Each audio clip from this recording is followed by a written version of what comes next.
Hello दोस्तों। तो हम आज सदिश विश्लेषण यानी वेक्टर एनालिसिस में हम आगे का चैप्टर कवर करेंगे और इसमें हम पढ़ेंगे सब्सट्रैक्शन ऑफ टू वेक्टर्स यानी दो सदिशों को किस तरीके से घटाया जाता है, ये अपन देखने वाले हैं। ठीक है। इसके बाद हम बात करेंगे पोजीशन वेक्टर यानी स्थिति सदिश के बारे में कि ये क्या चीज़ होता है।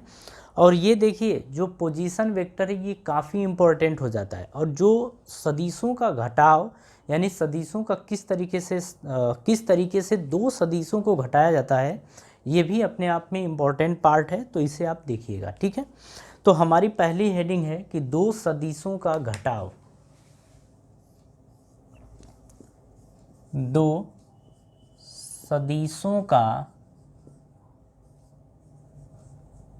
घटाव यानी इसमें हम बोलते हैं सब्सट्रैक्शन ऑफ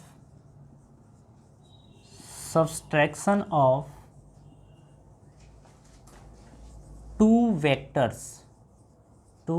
वेक्टर्स। देखिए, अगर इसमें कहा जाए तो एक्चुअल में दो सदिशों को कभी घटाया नहीं जाता है। ये भी एक तरीके का जोड़ ही होता है, एक तरीके का योग ही होता है। इसे अपन जोड़ते हैं, लेकिन ये जोड़ने का जो तरीका है ना, वो थोड़ा अलग होता है। ठीक है। तो दो सदिशों को किस तरीके से घटाया जाता है अपने को ये देखना है। तो देखिए, मान लीजिए कि एक सदिश ये है, तो ये ए वेक्टर बोल देते हैं। एक सदिश है जिसकी दिशा ये है, इसे अपन बी वेक्टर बोल देते हैं। ठीक है। अब इन दोनों का अगर हमें परिणामी सदिश निकालना हो यानी आर वेक्टर, तो हम लिखेंगे ए वेक्टर प्लस। अब देखिए, अगर इधर हम प्लस ले लेते हैं तो ये अपोजिट वाला जो होता है ना, इससे हमें माइनस लेना पड़ेगा, यानी कि हम लेंगे माइनस बी वेक्टर। ठीक है। तो ये एक्चुअल में आ जाएगा R vector is equals to A vector minus B vector, ये आएगा। ठीक, ये आएगा, लेकिन अपने को ये डायरेक्ट नहीं करना होता है, अपन ये करते हैं उसके बाद ये करते हैं। ठीक है। तो इस तरीके से दो सदिशों को घटाया जाता है। ठीक है। इसके बाद जो है वो इम्पोर्टेंट है, उसे आप समझिए। ठीक है। ये तो बस एक जस्ट इंट्रोडक्शन था कि हम कभी भी दो सदिशों को घटाते नहीं हैं, ये भी एक तरीके का जोड़ ही होता है, लेकिन उसमें क्या कर देते हैं, माइनस कर देते हैं। ठीक है। अब देखिए, मान लीजिए कि एक सदिश आपका ये रहा ए वेक्टर और दूसरा आपका ये रहा ये बी वेक्टर है। ठीक है। दोनों के बीच का एंगल थीटा दे रखा है। अब देखिए, हमें अगर घटाना हो ना, तो इसको ऐसे ही रहने दीजिए, इसकी दिशा पलट दीजिए। तो जब इसकी दिशा पलटेंगे तो जस्ट ये क्या करिए ना, ऐसे पलट दीजिए। तो जब पलटेंगे तो ये कुछ ऐसे आ जाएगा और ये बन जाएगा माइनस बी वेक्टर। क्या बन जाएगा, माइनस बी वेक्टर, ये बन जाएगा। ठीक है। अब अगर इन दोनों के बीच का कोण देखा जाए तो ये बताइए कि ये अगर ए वेक्टर है, ये बी वेक्टर है, तो इन दोनों के बीच का कोण कितना होगा। तो यहाँ पे अगर कोण की बात करेंगे तो टोटल क्या होता है 180। अब 180 में से थीटा घटा देंगे तो ये आ जाएगा 180 माइनस थीटा, और ये आ जाएगा ए वेक्टर और माइनस बी वेक्टर के बीच का कोण। ठीक है। अच्छा, एक बात और है, यहाँ पर ए वेक्टर का जो मॉड है यानी कि परिमाण है वो ए है, बी वेक्टर का जो मॉड है वो बी ऐसा दे रखा है। ठीक है। अच्छा, अब यहाँ पे समझिए, हमें इसका रिजल्टेंट निकालना है। रिजल्टेंट क्या होगा, यानी परिणामी सदिश आपका ये कुछ आएगा, ये आर वेक्टर ये होगा। ठीक है। तो अब हम लिखेंगे आर वेक्टर, सॉरी हमें परिणामी निकालना है, तो कैसे लिखेंगे, आर बराबर रूट में ए का स्क्वायर।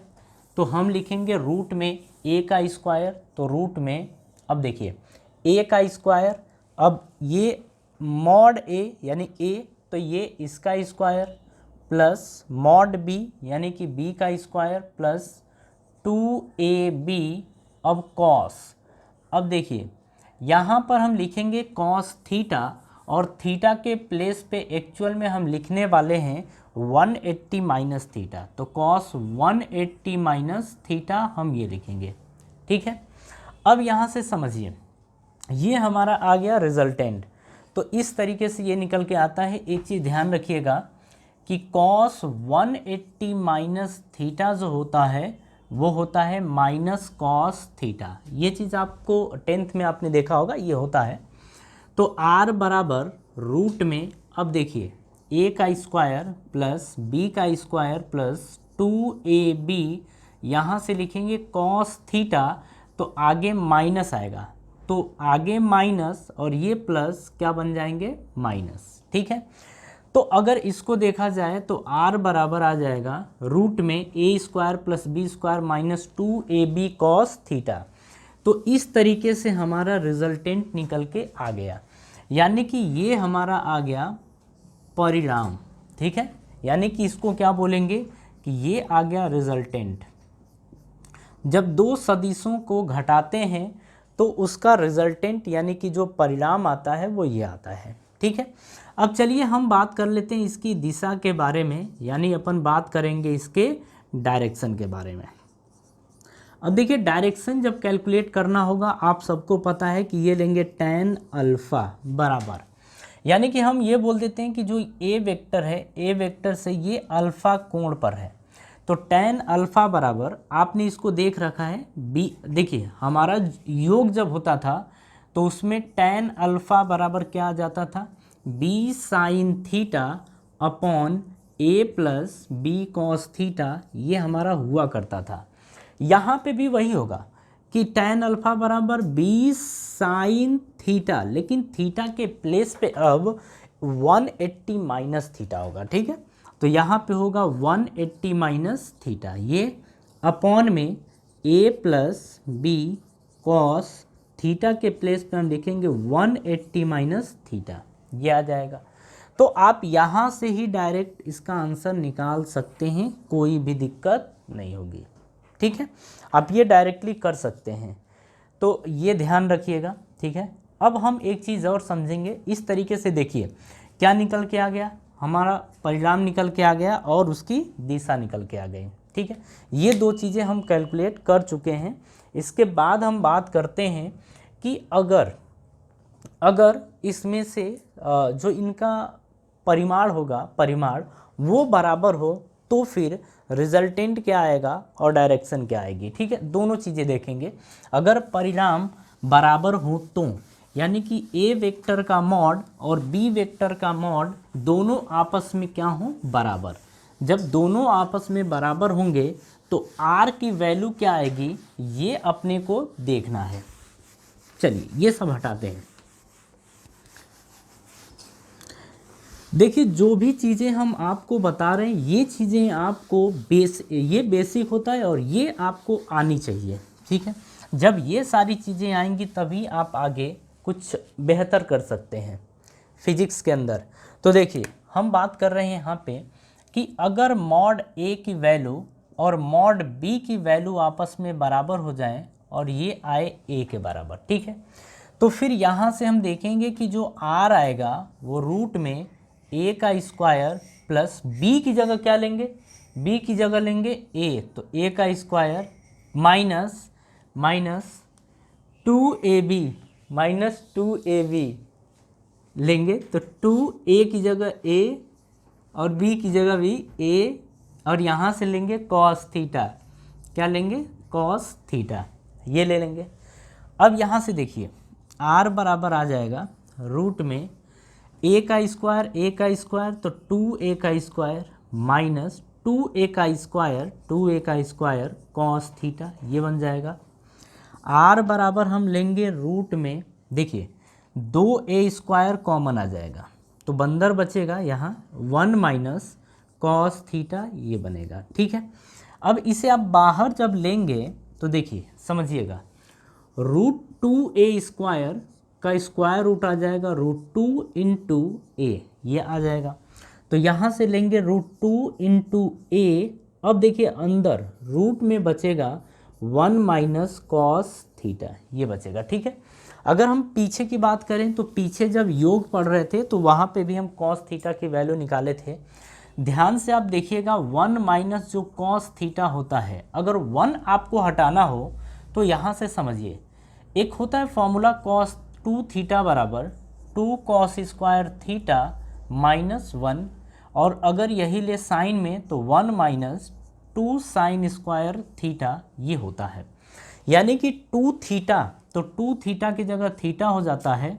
तो अगर यहाँ से हम कॉस थीटा लें तो हो जाएगा 2 cos square theta by 2 minus 1। हमने ये बोला कि जब ये 2 थीटा होता है तो ये थीटा होता है, तो अगर ये थीटा होगा तो ये थीटा बाई 2 हो जाएगा। इसी तरीके से 1 minus 2 sine square theta by 2 हमारा ये फॉर्मूला होता है। ठीक है, अब हमें 1 हटाना है, तो बताइए कौन हटा पाएगा इसमें से, ये हटा पाएगा या ये? तो हम कहेंगे ये वाला। तो आप लिखेंगे 1 माइनस 2 कॉस स्क्वायर, सॉरी हम इसमें इसकी हेल्प लेंगे। ठीक है, किसकी हेल्प लेंगे? हम इसकी हेल्प लेंगे, यानी कि हम इसकी हेल्प लेंगे क्योंकि इसको माइनस बनाना है। जब माइनस बनेगा तभी कटेगा, यानी कि कॉस थीटा के प्लेस पे हम पुट करेंगे 1 minus 2 sine square theta by 2 ये। अब देखिए ब्रैकेट हटाएंगे तो 1 माइनस 1 माइनस प्लस माइनस, फिर minus minus plus 2 sine square theta by 2 ये आ जाएगा। 1 से 1 कैंसल, तो बचेगा 2 साइन स्क्वायर थीटा बाई 2 ये बचेगा। ठीक है, तो इतने के प्लेस पे हम ये लिख सकते हैं। तो यहाँ से लिखेंगे r बराबर √2 इंटू ए इंटू रूट में 2 साइन स्क्वायर थीटा बाई 2। अब ये समझिए, अगर इसका वर्गमूल निकालते हैं तो √2 का √2 आ जाएगा, साइन स्क्वायर थीटा बाई 2 का आएगा साइन थीटा बाई 2 ये आ जाएगा। तो आप यहाँ से लिख सकते हैं r बराबर √2 into A into √2 into sine theta by 2 ये लिख सकते हैं। ठीक है, जरा आगे की कहानी समझिए। इसको हम हटा दे रहे हैं, अच्छा चलिए हटा नहीं रहे, अभी यहाँ देखिए।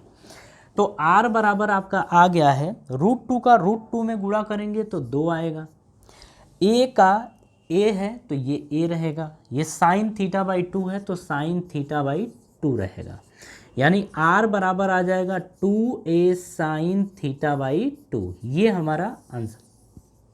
ठीक है, ये कभी कभी हमसे प्रूविंग पूछ देता है, तो प्रूविंग इस तरीके से सॉल्व की जाती है, इसे आप ज़रूर ध्यान रखिए। ठीक है, यहाँ पे ये सारी चीज़ें इंपॉर्टेंट होती हैं। आप चाहे बायो के स्टूडेंट हों या मैथ के स्टूडेंट हों, आपको इतनी चीज़ें आनी चाहिए, तभी जाके आप फिजिक्स सॉल्व कर सकते हैं, अगर आपने फिजिक्स ले रखा है तो, अदरवाइज दिक्कत हो जाएगी आपको। ठीक है, चलिए ये तो हम बात कर रहे थे कि इसके परिमाण यानी कि इसके रिजल्टेंट यानी परिणाम की।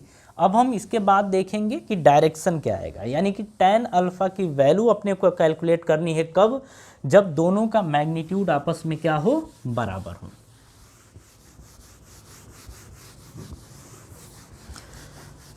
थोड़ी सी हम आपको इसमें मैथ और दिखाएंगे।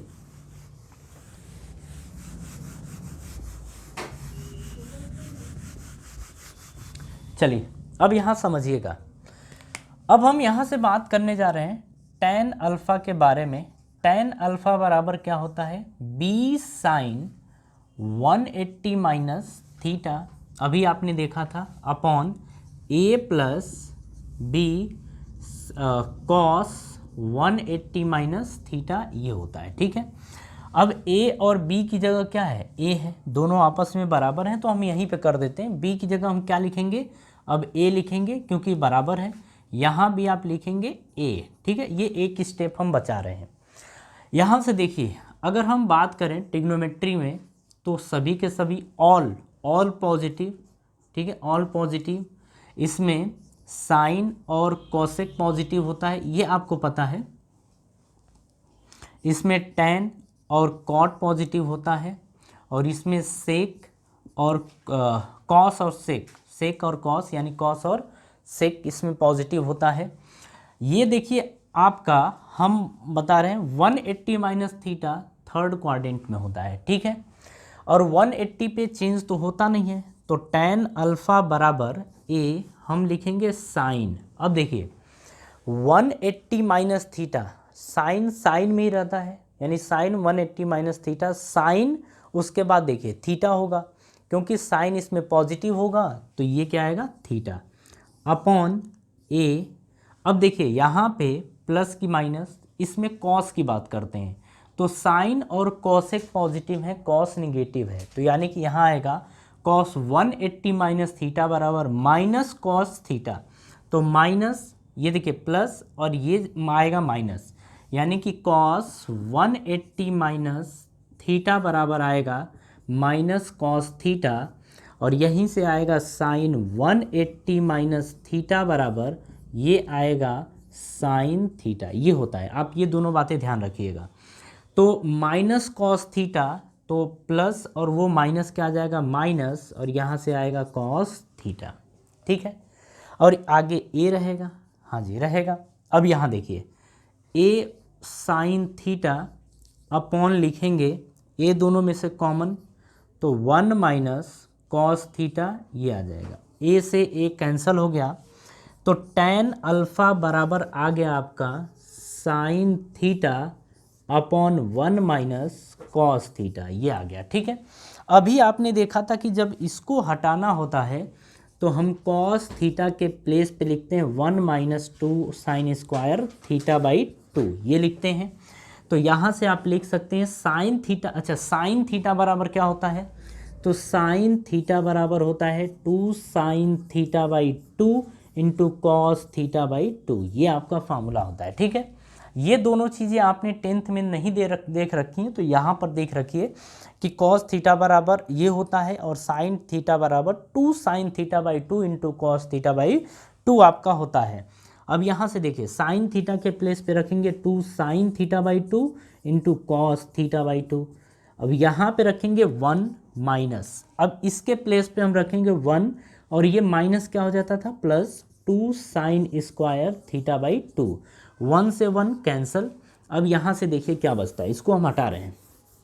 अब यहाँ से देखिए आप, यहाँ से क्या बच रहा है, ये आपका है 2 sine theta by 2 into cos theta by 2 upon, ये आपका नीचे बचा है 2 साइन स्क्वायर थीटा बाई 2। देखिए स्क्वायर से ये कैंसिल, 2 से ये कैंसिल, ये आ गया है आपका cos theta by 2 upon sine theta by 2, ये कॉस है, हमने कॉट लिख दिया, ये आ गया। ठीक है, अब यहाँ से आप समझिए, इसको हम हटा दे रहे हैं।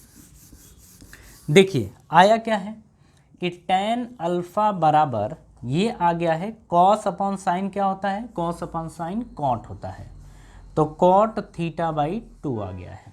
ठीक है, अब यहाँ से आप समझिए कि इसको हम क्या लिख सकते हैं, तो इसको देखो 1 अपॉन लिख सकते हैं, या tan किस में चेंज होता है कॉट में, तो इसे हम लिख सकते हैं tan अल्फ़ा बराबर, इसे लिख सकते हैं tan 90 माइनस थीटा बाई 2, ये लिख सकते हैं। ठीक है, तो यहाँ से अब देखिए tan तो अल्फ़ा बराबर इसका मतलब 90 माइनस थीटा बाई 2 होगा। तो यहाँ पर जो हम बात कर रहे थे डायरेक्शन की, तो इसमें अगर ए और बी की वैल्यू, मतलब इसका परिमाण जो होगा अगर वो ए के बराबर आ जाता है, अगर ए के बराबर आ जाता है तो हम कहेंगे कि जो अल्फ़ा मिलेगा वो 90 माइनस थीटा बाई 2 होगा। ठीक है, ज़रा कॉपी करिए इसे।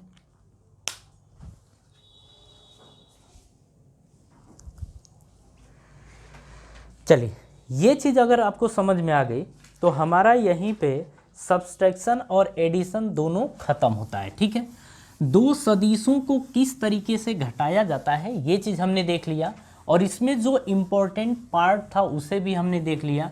अब हम इसके आगे की जो कहानी है वो देखेंगे कि पोजीशन वेक्टर किस तरीके से निकाला जाता है।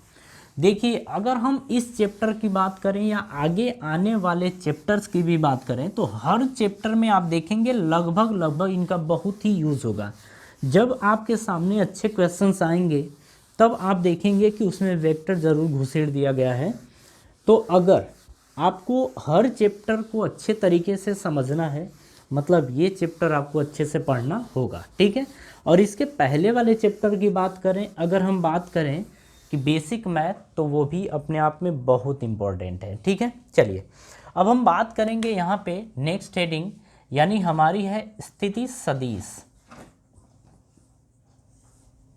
स्थिति सदिश, इसे बोला जाता है पोजीशन वेक्टर। पोजीशन वेक्टर, हाँ जी, ज़रा इसे समझिए। तो हम ये बोलते हैं कि किसी पार्टिकल यानी किसी कण या वस्तु की स्थिति मूल बिंदु के सापेक्ष दिखाई जाती है, मूल बिंदु के सापेक्ष दिखाई जाती है, या मूल बिंदु के सापेक्ष किसी अदर वस्तु या कण की स्थिति को जो बताता है उसे ही बोल देते हैं स्थिति सदिश। उसे ही क्या बोलते हैं? स्थिति सदिश। आप बोर्ड स्क्रीन पे इसके परिभाषा को देख सकते हैं कि यह सदिश किसी वस्तु या कण की स्थिति मूल बिंदु के सापेक्ष बताता है। ठीक है, चलिए इसे समझिए। हम बोल क्या रहे हैं ज़रा उसको देखिए।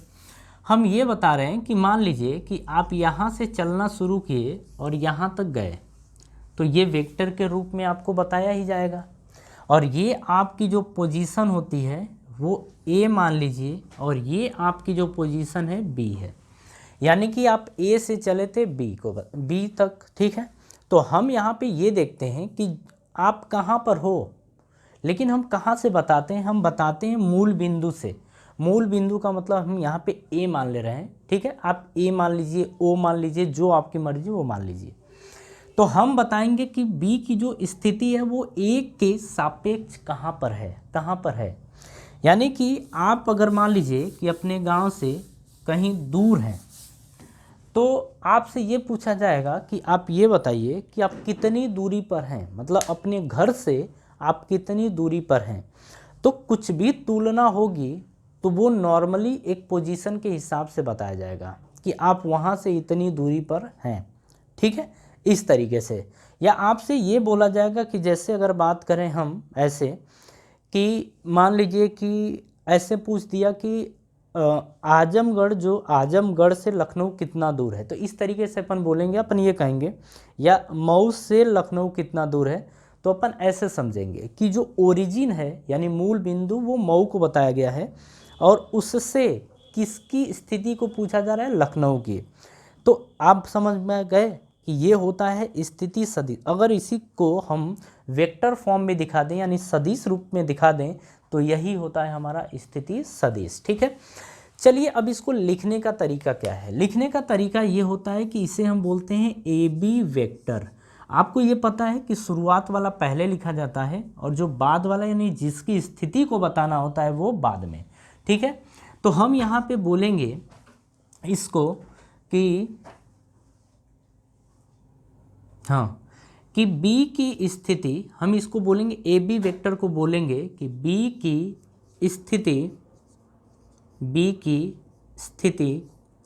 स्थिति किसके सापेक्ष? A के सापेक्ष।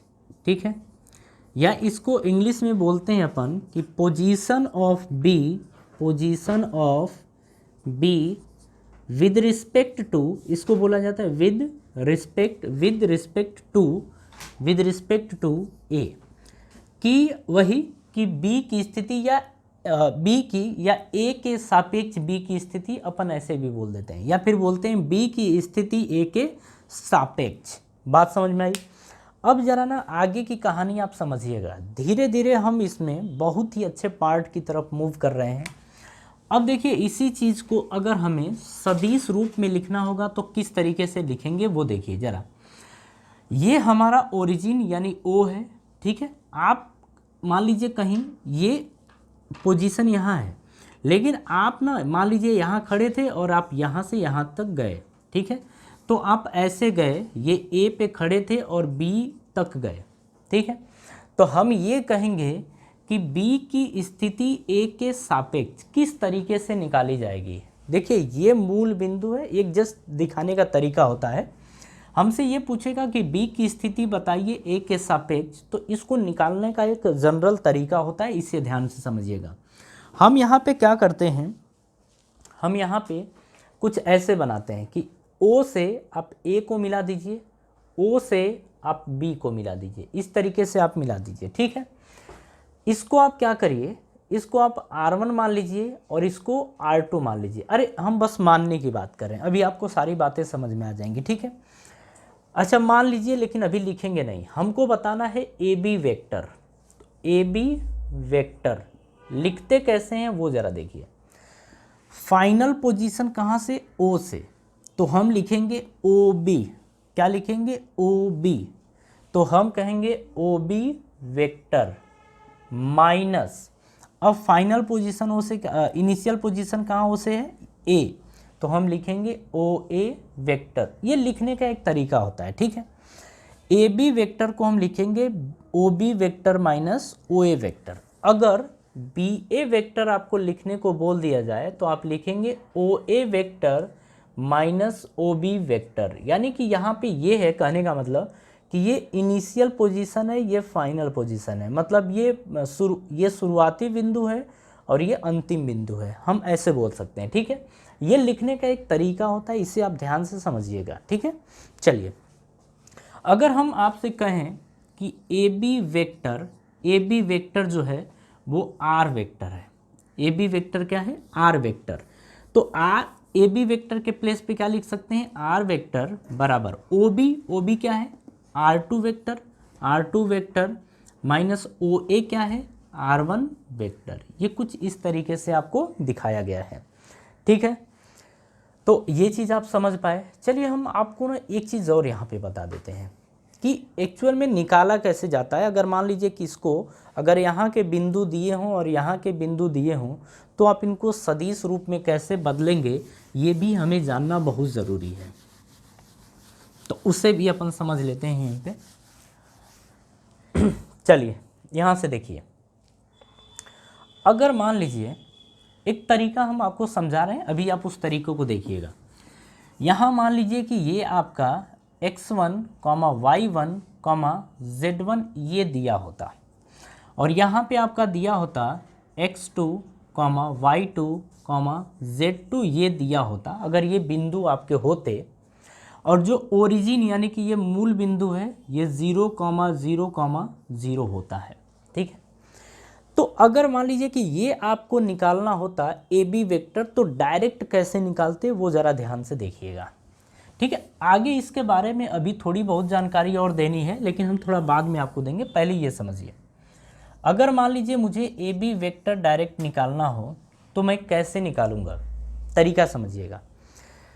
ये आपका अंतिम बिंदु यानी फाइनल पोजीशन है, ये इनिशियल बिंदु यानी प्रारंभिक, इनिशियल बिंदु नहीं, प्रारंभिक बिंदु यानी इनिशियल पोजीशन है, ठीक है। तो हम फाइनल में से इनिशियल को घटाते हैं, और x आपको सबको पता है ना कि ये x एक्सिस वाला है, ये y एक्सिस वाला है और ये z एक्सिस वाला है। x एक्सिस में हम क्या लिखते हैं, आई कैप, उसकी दिशा दिखानी होती है तो y एक्सिस की दिशा हम j कैप से और z एक्सिस की दिशा हम k कैप से दिखाते हैं, ये तो आपको पता ही है। अब देखिएगा यहाँ लिखना होगा तो हम क्या लिखेंगे, x2 माइनस x1। आप i में से i घटा सकते हैं, कहने का मतलब x में से ही x घटा सकते हैं, y में से y और z में से z घटा सकते हैं। तो यहाँ से हम लिखेंगे x2 माइनस x1, तो x2 माइनस x1। अब ये दिशा भी बतानी है इसीलिए i कैप, ठीक है। x एक्सिस का मतलब i दिशा, मतलब i कैप। अब देखिए y2 माइनस y1, तो यहाँ पे लिखेंगे y2 माइनस y1 और इसकी दिशा को बताता है j cap, plus z2 minus z1, तो z2 माइनस z1 और ये हमें बताएगा k कैप, ठीक है। तो ये जस्ट निकालने का एक तरीका होता है, इस तरीके को आपको ध्यान रखना है, ठीक है, ये ध्यान रखना है। चलिए, अगर ये बात समझ में आ गई तो अब इसी चीज़ को हम समझेंगे आगे कि पोजीशन निकालना होता है, यानी कि पोजीशन वेक्टर कैलकुलेट करना हो तो किस तरीके से करेंगे। अब देखिए, एक विमीय रूप में हम शुरू करेंगे तो सबसे पहले देखेंगे एक विमीय रूप में, या इसको वन डायमेंशन बोला जाता है, वन डायमेंशन, यानी इसको अपन 1D भी बोलते हैं। क्या बोलते हैं, 1D, वन डायमेंशन, ये नाम होता है इसका, इसको ऐसे भी बोलते हैं। यहाँ समझिएगा, आपको पता है कि ये x एक्सिस है, ये y एक्सिस है और ये आपका दे रखा है z एक्सिस, ठीक है। यहाँ पे आपको पता है, मान लीजिए कि इस पे अगर कोई बिंदु दे दिया है तो x एक्सिस पर आप समझिए y और z की वैल्यू 0 होती है, x एक्सिस पर y और z की वैल्यू 0 होती है, तो हम अगर इसके कोऑर्डिनेट लिखने हों तो हम लिखेंगे a,0,0, ठीक है। y अगर एक्सिस की बात करें, ये a है और ये b है। y एक्सिस पे बात करें तो y एक्सिस पर हम कहेंगे कि x की वैल्यू 0 और z की वैल्यू 0 होती है, तो x की वैल्यू 0, y की बात करें तो y होता है b और z भी होता है 0। अगर हम z एक्सिस पे बात करें तो x और y की वैल्यू क्या होती है 0, इसको c मान लीजिए, तो ये आएगा 0, 0, c ऐसे, और ये आपका मूल बिंदु है यानी O, इसके कोऑर्डिनेट 0, 0, 0 होते हैं, ठीक है। अब हमें देखिए एक विमीय रूप में बोला जाता है तो एक ही की बात होती है, केवल एक की बात होती है, या तो x एक्सिस की बात होगी, या तो y एक्सिस की बात होगी, या तो z एक्सिस की बात होगी। एक साथ 2-3 एक्सिस की बात यहाँ पे नहीं होती है, ठीक है। तो अगर मान लीजिए हमें OA वेक्टर निकालना पड़ जाए, हम इसी को, ये ओरिजिन और ये फाइनल, तो OA वेक्टर, अगर OA वेक्टर की बात करता है तो हम कैसे निकालेंगे, तो OA वेक्टर हम कहेंगे a में से 0, a में से 0, तो a माइनस 0 फिर i कैप प्लस, अब देखिए 0 में से 0 तो हम लिखेंगे 0 माइनस 0 j कैप, ये लिखेंगे, ठीक है। हाँ जी, ये हटाते हैं, हाँ प्लस प्लस, अब देखिए यहाँ से 0 में से 0 तो लिखेंगे 0 में से 0 और ये आएगा k कैप, ठीक है। तो यहाँ से हम लिखेंगे OA वेक्टर बराबर a में से 0 a i कैप प्लस 0 में से 0 तो 0 j कैप प्लस 0 में से 0 तो 0 k कैप। तो इसे हम फाइनली लिख सकते हैं OA वेक्टर बराबर a i कैप, ठीक है, कोई दिक्कत नहीं, ये अपन लिख सकते हैं। चलिए इधर की कहानी थोड़ी हटाते हैं अपन, और हाँ जी ये हटाते हैं।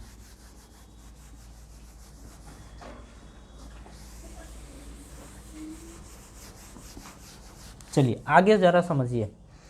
अब हम निकालना चाहते हैं OB, तो हम लिखेंगे OB वेक्टर बराबर, अब ज़रा यहाँ समझिएगा कि जब OB वेक्टर निकालेंगे तो कैसे निकलेगा। तो OB के लिए क्या करेंगे, सबसे पहले 0 में से 0 तो हम लिखेंगे 0 minus 0 i cap plus B में से 0 तो हम लिखेंगे B minus 0 j cap plus 0 में से 0 तो 0 माइनस 0 k कैप, ये लिखेंगे। तो OB वेक्टर बराबर आएगा 0 में से 0 तो 0, 0 i कैप प्लस B में से 0 तो B j कैप प्लस 0 में से 0 तो 0 k कैप। इसे हम लिख सकते हैं, देखिए ये तो 0, ये भी 0, तो हम इसे लिख सकते हैं B j कैप। देखिए हम आपको ये बता रहे हैं कि अगर इस तरीके से आपको पॉइंट्स दे रखे हों, बिंदु दे रखे हों, तो उन्हें हम सदिश रूप में कैसे बदलते हैं, ये हम आपको दिखा रहे हैं, ठीक है। अब हम बात करते हैं इसके बाद OC की, कि OC वेक्टर क्या होगा।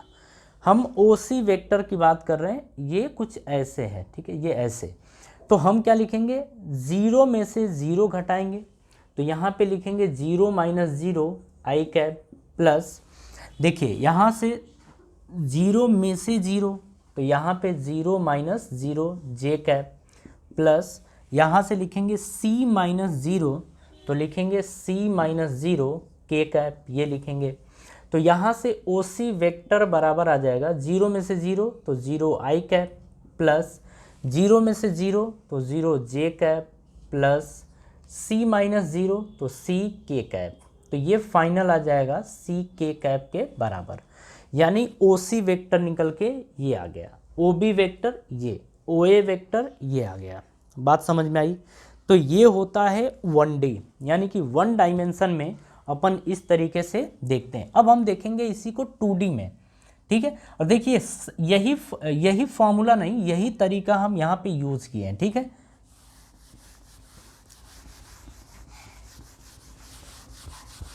अब हम बात करेंगे 2D यानी द्विविमीय की बात करेंगे कि इसमें किस तरीके से हम कैलकुलेट करते हैं, हम पोजीशन वेक्टर को यानी कि स्थिति सदिश को किस तरीके से कैलकुलेट करते हैं ये देखेंगे।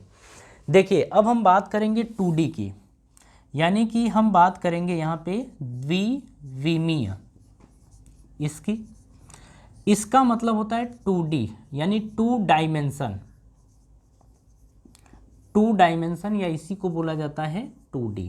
ठीक है, अब यहाँ पे समझिए फिर से हम x एक्सिस, y एक्सिस और ये बनाएंगे आपका z एक्सिस। ठीक है, अब इसमें आपको समझना है, ज़रा उस चीज़ को समझिए। हम किसी एक ही चीज़ को ले लेते हैं। ठीक है, अब क्या होता है ना कि हम 2D की बात करते हैं तो 2D में हमें 2 डायमेंशन मिलते हैं, मतलब ना इस लाइन पे होगा ना इस लाइन पे बिंदु होगा, ये बिंदु होगा कहीं इस प्लेन में। 2D का मतलब क्या होता है? प्लेन। 2D का मतलब क्या होता है? प्लेन होता है। तो प्लेन की बात करें, प्लेन का मतलब समतल, प्लेन का मतलब क्या होता है? समतल होता है। तो हम किसी समतल में बात कर रहे हैं, यानी कि x और y ये समतल की बात कर रहे हैं। यहाँ पर जो भी बिंदु दिया होगा हम उसको P मान लेते हैं, ये ओरिजिन है, मूल बिंदु O, इसके कोऑर्डिनेट 0,0,0 और जो P दे रखा है इसके कोऑर्डिनेट जो होंगे, देखो x एक्सिस y एक्सिस में है तो a, b और z एक्सिस नहीं है, इसीलिए z एक्सिस क्या हो जाएगा? 0। अरे x और y की बात कर रहे हैं तो ये होगा। अब वहीं पे आप समझिएगा, y और z की बात करेंगे तो ये प्लेन मिलेगा, मतलब ये मिलेगा, तो जिसमें y और z होगा तो यानी कि x की वैल्यू 0 होगी, तो 0 और ये b, c ये आ जाएगा। अगर हम x z की बात करें तो जो भी बिंदु होगा वो इस प्लेन में होगा, इस समतल में होगा, और उसके जो कोऑर्डिनेट होंगे, ये p q r ये ले लेते हैं, इसके जो कोऑर्डिनेट होंगे वो देखिए क्या आएगा? x होगा, z होगा, लेकिन y 0 होगा। तो हम लेंगे a, 0, c ये लेंगे। ध्यान से बातों को समझिएगा। हम यहाँ आपसे ये कह रहे हैं कि अगर x y लेंगे तो z 0 होगा, अगर y z प्लेन लेंगे तो x 0 होता है, x z या z x प्लेन लेते हैं तो y 0 होता है। ये आपको ध्यान रखना है। ठीक है, चलिए अब यहाँ से हम बात करते हैं कि अपने को सबसे पहले निकालना है OP वेक्टर। क्या निकालना है? OP vector. तो OP वेक्टर निकालना है तो निकलेगा कैसे? A में से हम 0 घटाएंगे तो लिखेंगे a -0 i कैप प्लस, अब b में से 0 घटाएंगे तो लिखेंगे b -0 j कैप प्लस, 0 में से 0 घटाएंगे तो लिखेंगे 0 -0 k कैप, ये लिखेंगे। तो OP वेक्टर बराबर आ जाएगा a में से 0 a i cap plus b में से 0 b j कैप प्लस 0 में से 0 तो 0 k कैप। यानी इसको हम लिख सकते हैं कि OP वेक्टर बराबर a i cap plus b j cap plus 0, या इसे हम हटा दें। ठीक है, तो ये आ जाएगा OP वेक्टर। तो OP वेक्टर अपन ऐसे कैलकुलेट करेंगे। अब चाहें तो आप आसानी से OQ वेक्टर और OR वेक्टर कैलकुलेट कर सकते हैं। चलिए उसे भी हम समझा देते हैं आपको।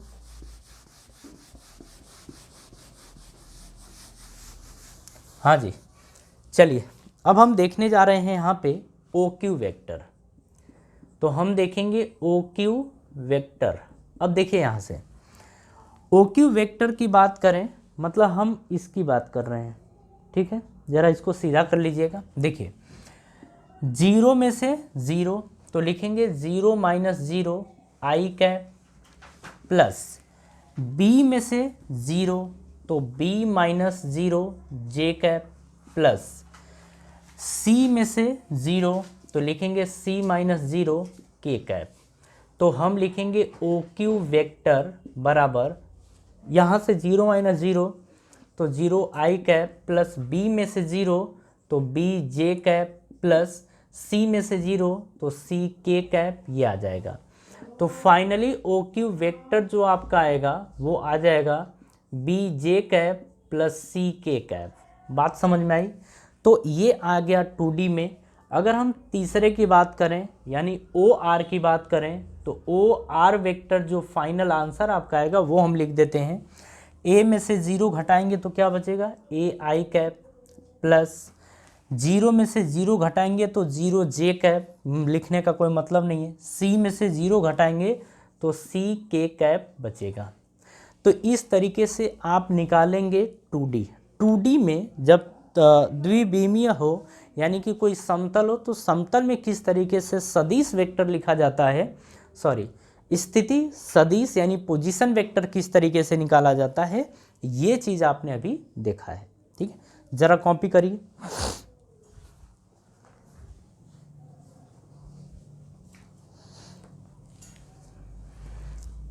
हाँ जी, चलिए अब हम इसी चीज़ को 3D में देखेंगे।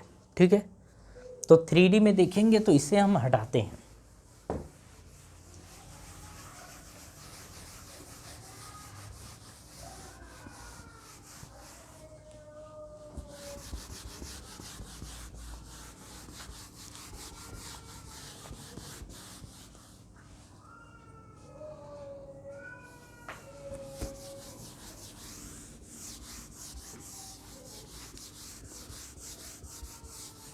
हाँ जी, चलिए अब हम बात करेंगे त्रिविमीय की, यानी ये हमारा थर्ड या सी जो भी रहा हो, ये होगा हमारा त्रिविमीय। इसे बोला जाता है 3 डायमेंशन, 3 डायमेंशन, या इसी को बोलते हैं अपन 3D। अच्छा, 3D का मतलब होता है ना स्पेस। स्पेस, स्पेस का मतलब आप ऐसे समझ सकते हैं कि हवा में, किसकी बात करेंगे, हवा में। जैसे हवा में कोई बिंदु हो तो हम उसे कहते हैं कि ये 3D में है। किसमें, 3D में, क्योंकि उसमें एक्स एक्सिस भी, वाई एक्सिस भी और जेड एक्सिस तीनों इंक्लूड होता है। ठीक है, जैसे आप किसी गोले की बात करेंगे, जैसे अगर हम इस बोर्ड की बात करें तो बोर्ड 2D में है। ठीक है, अगर हम इस मार्कर की बात करें तो मार्कर 1D है। क्यों, क्योंकि इसकी लेंथ तो दिख रही है लेकिन चौड़ाई आपको ज़्यादा दिख नहीं रही है, इसीलिए हम इसको बोलेंगे ये 1D है। ठीक है, और ये बोर्ड क्या है, 2D। अगर हम किसी गेंद की बात करें तो गेंद हमारा होता है 3D। ठीक है, चलिए हम स्पेस में जा रहे हैं तो वहाँ पे आप देखिएगा, जैसे ये एक्स एक्सिस है, ये आपका वाई एक्सिस है और ये आपका रहा जेड एक्सिस। तो यहाँ ध्यान से समझिएगा, हम अब किसी स्पेस की बात कर रहे हैं जिसमें तीनों होगा। तो आप यहाँ पर कोई बिंदु ले लीजिए, यहाँ पर कोई बिंदु है P। ठीक है, तो अगर उस P बिंदु की बात करें तो हम स्पेस में तो दिखा नहीं सकते, तो हम क्या करते हैं कि हम इसको ऐसे दिखा लेते हैं कि ये बिंदु है P और इसके कोऑर्डिनेट हैं A, B, C, और ये ओरिजिन O है यानी मूल बिंदु, इसके कोऑर्डिनेट 0, 0, 0 हैं। तो इसमें जो पोजीशन वेक्टर निकलेगा ना वो OP वेक्टर, हम किसकी बात कर रहे हैं, OP वेक्टर बराबर क्या होगा, A-0, तो लिखेंगे A-0 आई कैप प्लस B-0, तो यहाँ लिखेंगे B-0 जे कैप प्लस C-0, तो यहाँ पे लिखेंगे C-0 के कैप। तो इसे आप लिखेंगे OP वेक्टर बराबर A-0 ए आई कैप प्लस B-0 B जे कैप प्लस C-0 C के कैप, ये लिखेंगे। ठीक है, तो ये आ गया हमारा OP वेक्टर। तो बात समझ में आई। इस तरीके से हम जो 3D अभी पढ़ रहे थे, इसमें मतलब हम पोजीशन वेक्टर यानी स्थिति सदिश की बात कर रहे थे। आप ये समझिए कि ये चीज़ें आपको जाननी बहुत ही ज़्यादा ज़रूरी है।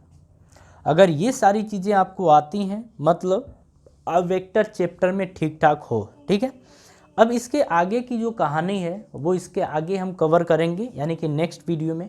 टाइम भी हमारा ठीक ठाक हो चुका है। ठीक है, तो अब मिलेंगे नेक्स्ट लेक्चर में। Thank you.